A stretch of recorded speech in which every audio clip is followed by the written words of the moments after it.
కొత్త ఏరియాలో నా కాంట్రాక్ట్స్, నా బలగం, 100 కోట్ల ఆదాయాన్ని సొంతం చేసుకొని ఎక్కడికొచ్చి డ్రామాలాడుతున్నావా?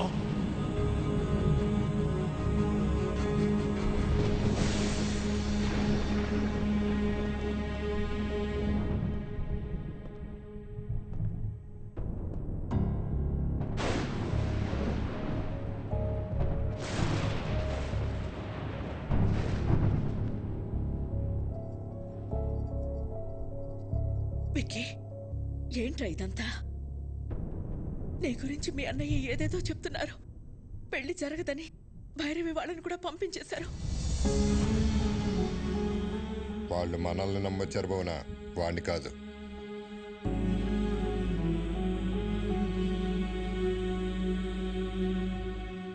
ఏంట్రా ఇదే? మేము చూస్తున్న విక్కీ నిజమా? ఆయన చెప్తున్న విక్కీ నిజమా? రెండు నిజమే వదిన, రెండు నేనే. అన్నయ్య చెప్పినట్టు నేను మారకపోవటం నిజం, భైరవ్ని ప్రేమించడం నిజం, అలాగే మీరందరూ కావాలనుకోవటం, హ్యాపీగా ఉండాలనుకోవటం కూడా నిజం. అంటే నా కళ్ళతో నేను చూసింది అబద్ధమా? కాదన్నయ్య, నీకు నాకు తేడా ఏంటో తెలుసా? చిన్నప్పుడు ప్రపంచాన్ని నాకు నీ కళ్ళతో చూపించాలనుకున్నావు, నేను నా కళ్ళతో చూద్దాం అనుకున్నాను. గొంతెత్తితే తలెత్తాను, చేయితే కాలెత్తాను, దాడికి దాడి, మోసానికి మోసం చేశాను. చేసిన తప్పు సమర్థించుకుంటున్నావా? నేను చేసిన తప్పే కాదంటున్నాను. నేను చేసింది చెప్తే మీరు బాధపడతారని నేను అబద్ధం చెప్పాను. మీ ప్రాబ్లం నాకు తెలిస్తే నేను బాధపడతానని అందరి చేత నువ్వు అబద్ధం చెప్పించావు.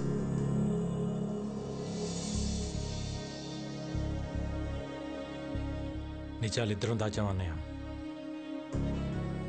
రే, ప్రాణం పోసే అబద్ధానికి నిజం కన్నా ఎక్కువ విలువ ఉంటుంది.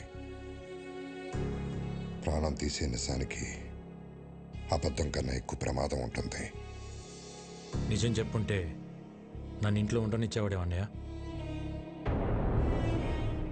నువ్వు మంచితనం, నిజాయితీ, కల్మషం లేని మనసు దగ్గర ఆగిపోయావు అన్నయ్య. ప్రపంచం మారిపోయింది. ఒకప్పుడు తల దించినోడికి మర్యాద, ఇప్పుడు చెయ్యి ఎత్తినోడికే మర్యాద. ఒకప్పుడు తప్పుని ప్రూవ్ చేయటానికి సాక్ష్యాలు కావాలి, ఇప్పుడు నిజాన్ని నిజమని ప్రూవ్ చేయటానికి సాక్ష్యాలు కావాలి.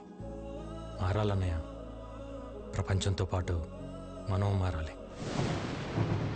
మారకపోతే చంపేస్తావా? ఈ ఇంటికి కొన్ని ఆదర్శాలున్నాయి, ఈ కుటుంబానికి కొన్ని విలువలున్నాయి. అవి లేని వాడికి ఇంట్లో ఉండే అర్హత లేదు. పొరబెట్టి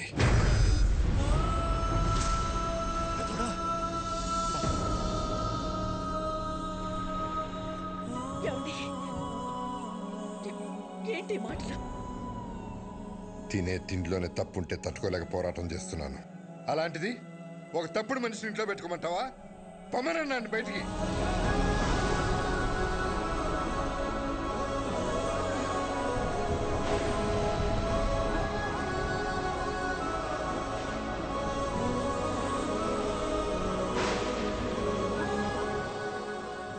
నేను ఎందుకు వెళ్ళాలి? నేను వెళ్ళని చెప్పండి. ఆయనేమో నేను తిరిగి రావాలని హోమాలు చేయొచ్చు, వదినేమో నేను బాగుండాలని చెప్పి పూజలు చేయొచ్చు, కానీ ఇంటికి కష్టం వచ్చినప్పుడు నేను నిలబడటం తప్ప? నాకు ఆ మాత్రం బాధ్యత, హక్కు ఉండదా? ఉంటుంది. ఎప్పుడు? నువ్వు నిజాయితీగా ఉన్నప్పుడు, ఎవరిని మోసం చేయనప్పుడు. అయినా ఇంట్లో ఎప్పుడు ప్రేమల గురించి, గౌరవాల గురించి, బాధ్యతల గురించి మాట్లాడేవా తప్ప హక్కుల గురించి ఎప్పుడు మాట్లాడలేదు. నీకు ఆ హక్కే కావాలంటే మేమే ఇక్కడి నుంచి వెళ్ళిపోతాం.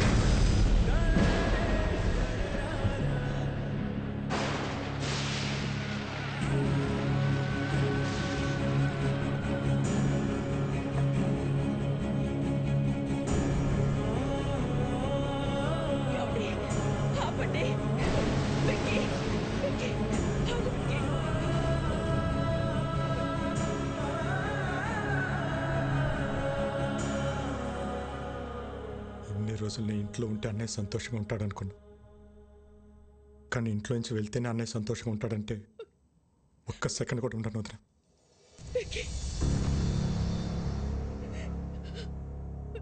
ఇన్నాళ్ళు నేను లేకుండా ఉండటం అలవాటే మీకు. ఒంటరితనం నాకు అలవాటే.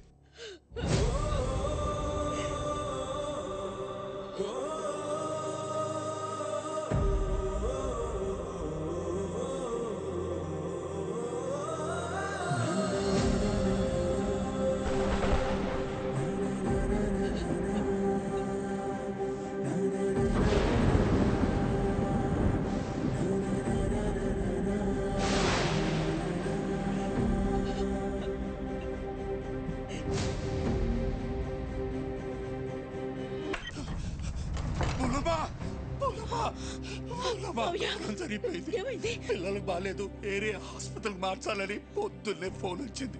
పెద్దోడు నేను కంగారుగా ఆడికెళ్ళాం. తీరా ఆడికెళ్ళేసరి పిల్లలు బాగానే ఉన్నారు. ఎవరు వాళ్ళని ఏరే చోటుకు మార్చాలని ప్రయత్నిస్తున్నారు. పెద్దోడు నేను ఆపడానికి ప్రయత్నించు, కానీ మా వల్ల కాలేదు. పిల్లలతో పాటు పెద్దోడిని కూడా తీసుకెళ్ళిపోయారు. మోహనమ్మ, పెద్దోడిని ఆ చీకగాడు ఏం చేస్తాడో అన్న భయంగా ఉంది.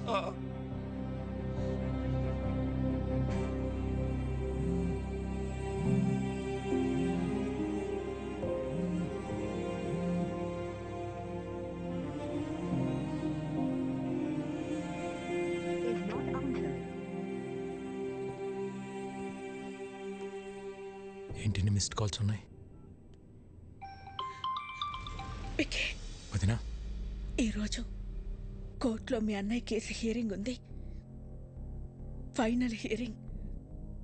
నీ అవసరం ఉంది.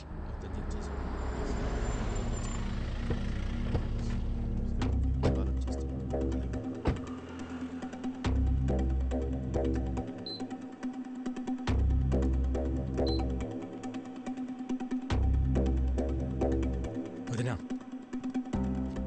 ఇక్కడికి ఎందుకు తీసుకొచ్చావు? అన్నయ్యకి ఏమైంది? అదంతా నీకు తర్వాత చెప్తా. నువ్వు లోపలికి రా. విక్కీ, లోపల ఏం జరిగినా సరే నేను చెప్పేంత వరకు రియాక్ట్ అవ్వకూడదు, సరేనా? రా.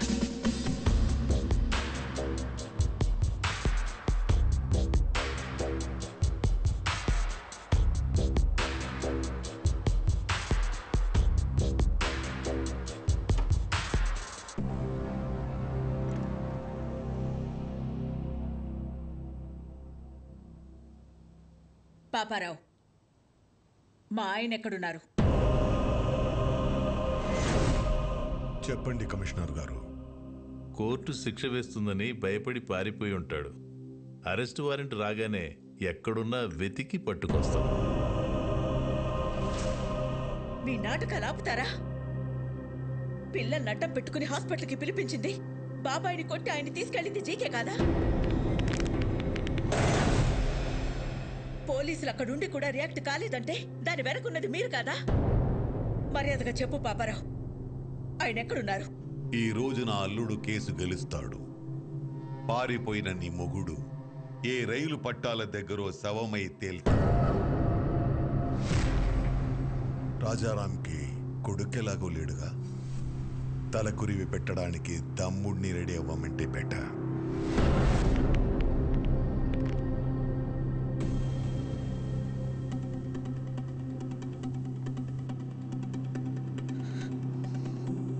నువ్వేం చేస్తావో ఎలా చేస్తావో నాకు తెలీదు. కోర్టులో నీ కోసం ఎదురు చూస్తూ ఉంటాను. ఆయన ఎక్కడున్నా సరే 10:30కి హైకోర్టుకి తీసుకురావాల్సిన బాధ్యత నీది. ఆయన కేసులో ఓడిపోయినా తట్టుకోగలను, కానీ పారిపోయారన్న నిందని మాత్రం నేను భరించలేను.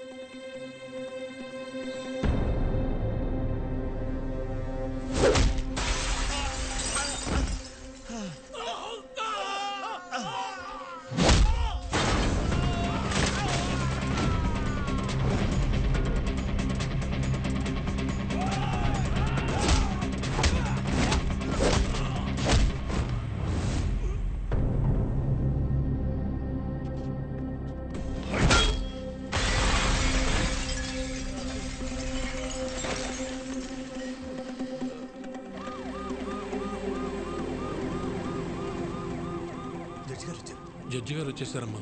రాజారాం గారు ఇంకా రాలేదు. నాకేదో భయంగా ఉంది. మీరు భయపడొద్దు, ఆయన వస్తారు. వాడాయన్ని టైంకి తీసుకొస్తాడు.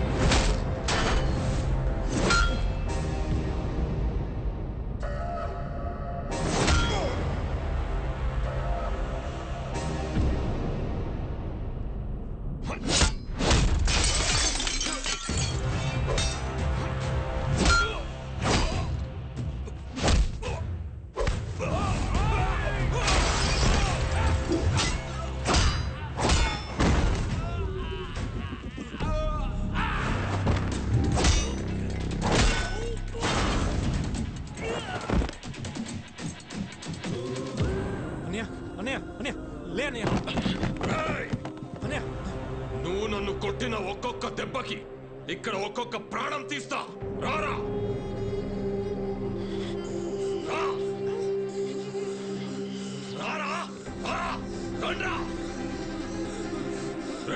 ఒక్కరిని కూడా వదలను.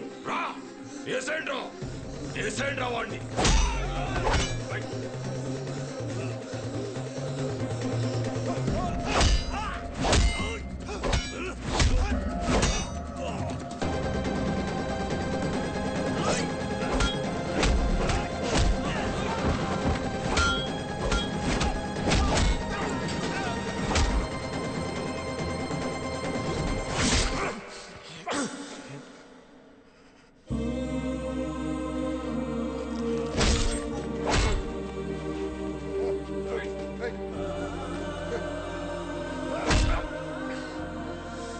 ఇదిగో లాయర్ గారు, రాజారాం కోసం వెయిట్ చేస్తున్నారా? ఎందుకండి టైం వేస్ట్? హలో మేడం, పారిపోయినాడు ఎక్కడి నుంచి వస్తాడు? వీళ్ళు ఓవర్ యాక్షన్ లాయర్. ఇప్పుడు కాపాడరా ఆ పిల్లల్ని, నీ అన్నయ్యని. నా ప్లాన్స్ కి ఎన్నిసార్లు ఎదురు దెబ్బ కొట్టావురా? మీ అన్న ఇంటి మీదకు బీహారులను పంపిస్తే వాళ్ళని పరిగెత్తించి కొట్టావు.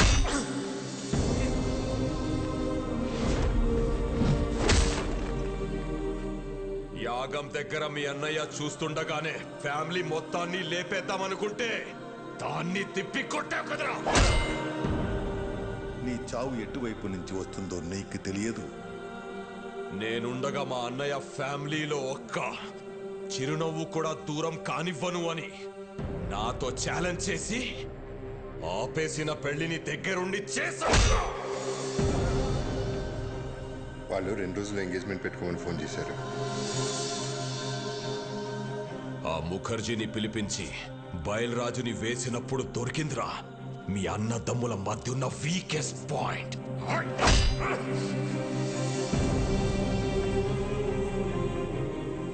కాపాడరా, ఇప్పుడు కాపాడు. మీ అన్నని కాపాడడానికి వచ్చావు కదరా, ఇప్పుడు నిన్నెవడు కాపాడతాడ్రా?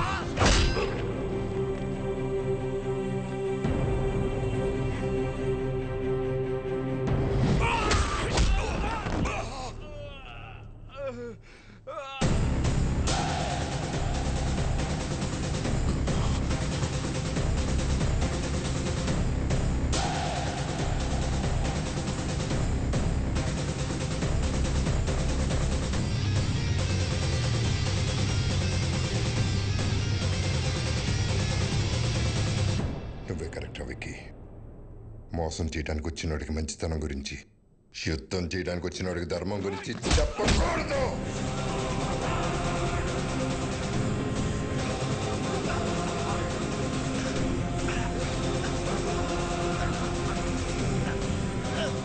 చంపేస్తారా?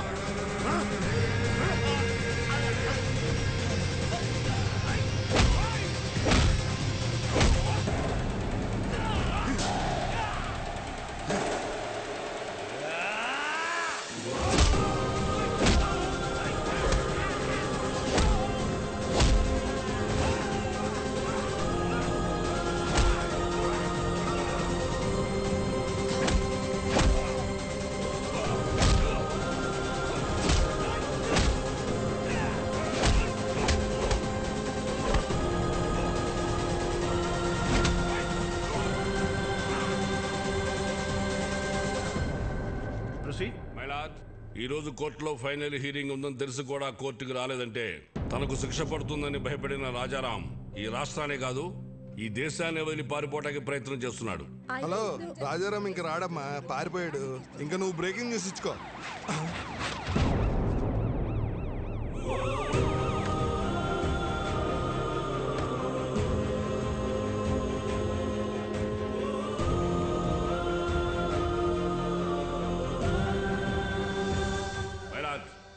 కోర్టుకి ఆరోపణలు కాదు, ఆధారాలు కావాలన్న విషయాన్ని లాయర్ గారు మర్చిపోయినట్టున్నారు. ఆధారాలు ఉన్నాయి మై లార్డ్.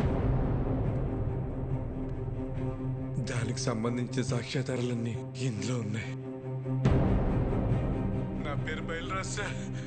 జీకే గాడిచ్చిన డబ్బులకి ఆశపడి అనాథాశ్రమంకి వెళ్ళే ఫుడ్లో విషయం కలిపింది నేనే సార్. పాపం రాజారాం గారికి ఏం తెలియదండి. ఇదే నా మరణ వాంగ్మూలం కింద తీసుకోండి సార్.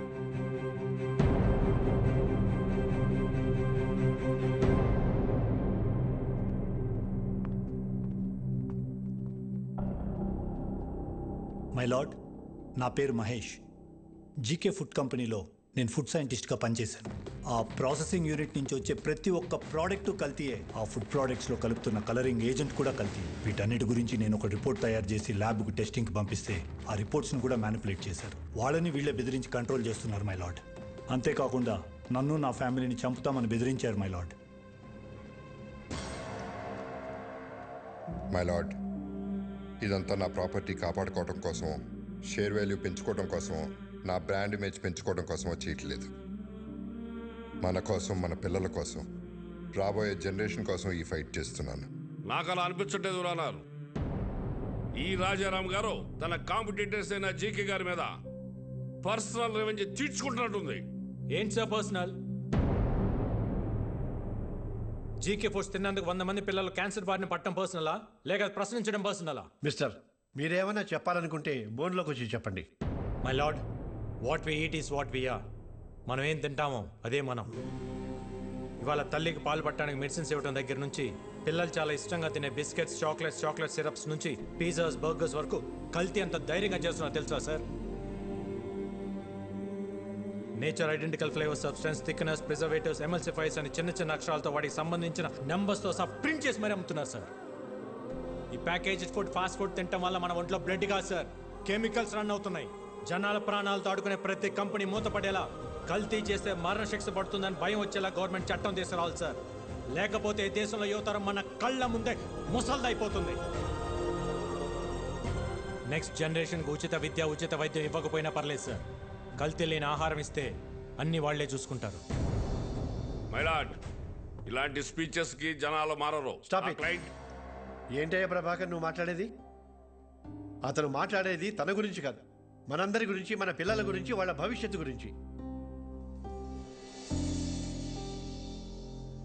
నువ్వు రోజు కేసులు గెలిచి ఇంటికి డబ్బులు తీసుకెళ్తావు కదా, ఈ కేసు గెలిస్తే ఇంటికి తీసుకెళ్లేది డబ్బులు కాదు, జబ్బులు. మన నాయకులకి వాళ్ళ అధికారాన్ని కాపాడుకుందామన్న శ్రద్ధ కాకుండా రాజారాం గారి లాగా ఒక్కరు ఆలోచించినా కూడా మనకి ఈ దుస్థితి తప్పేది. ఈ కేసులో జీకేని దోషిగా పరిగణిస్తూ జీకే ఫుడ్స్ ని బ్యాన్ చేయాల్సిందిగా, అందులో ఉన్న ప్రోడక్ట్స్ ని కాన్ఫిస్కేట్ చేయాల్సిందిగా పోలీసు వారిని ఆదేశిస్తున్నాను. ఇదే కేసులో అసత్య ఆరోపణలు ఎదుర్కొంటున్న రాజారాం గారిని నిర్దోషిగా ప్రకటిస్తున్నాను.